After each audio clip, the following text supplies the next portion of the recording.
मामला वायरल हुआ इटावा का। जी यादव और पंडित अगर कहें ब्राह्मण तो की बात नहीं, इसमें भाजपा की सोची समझी रणनीति है। केवल ब्राह्मण को भागवत कहने का अधिकार नहीं है, ये किसी शास्त्र में नहीं लिखा है। भगवान कृष्ण यदुवंशी थे, हम सबके बहुत आराध्य हैं, हम लोग उनको।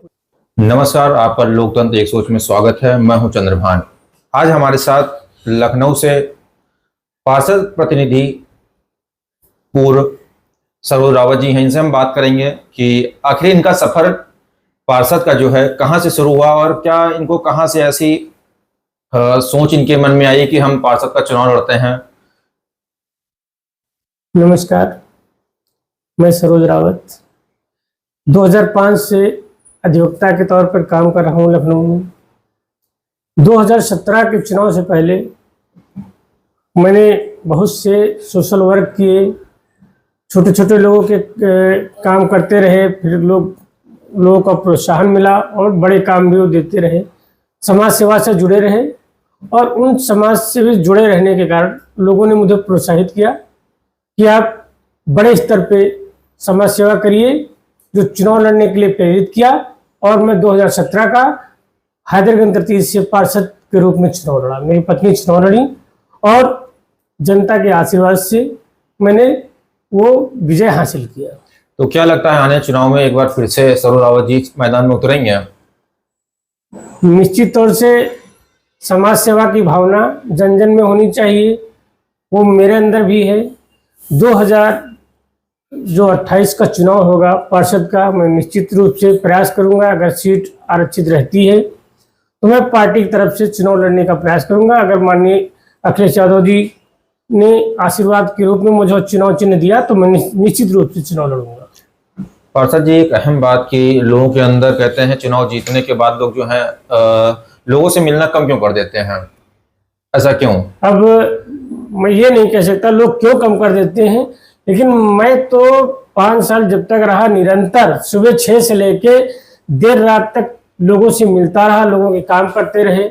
आज तक मुझे नहीं लगा कि मैं किसी से मिलने से इनकार किया हो। मुझे तो लगता है बहुत लोगों को रुचि होनी चाहिए ऐसे काम करने में। जिस काम के लिए आपने जनता आपको चुना है उस काम को बड़े रुचि के साथ करना चाहिए।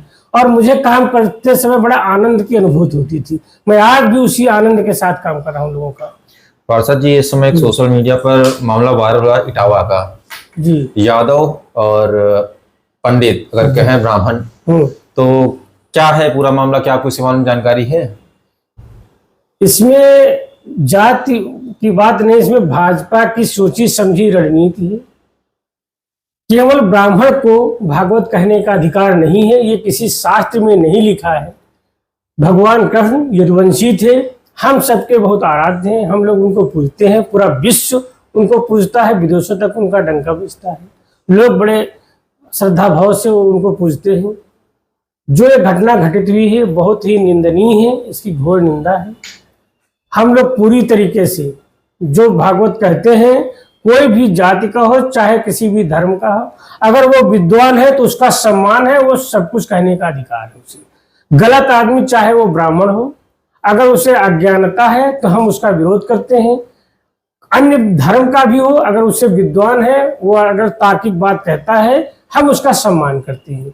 आपके हिसाब से इसमें क्या होना चाहिए कि जो ये कथा होती है तो क्या सिर्फ इसको ब्राह्मण ही करें? नहीं, हमारे हिसाब से हर व्यक्ति को कथा कहने का अधिकार है। श्रोता उसको समझे और उसको आनंद ले।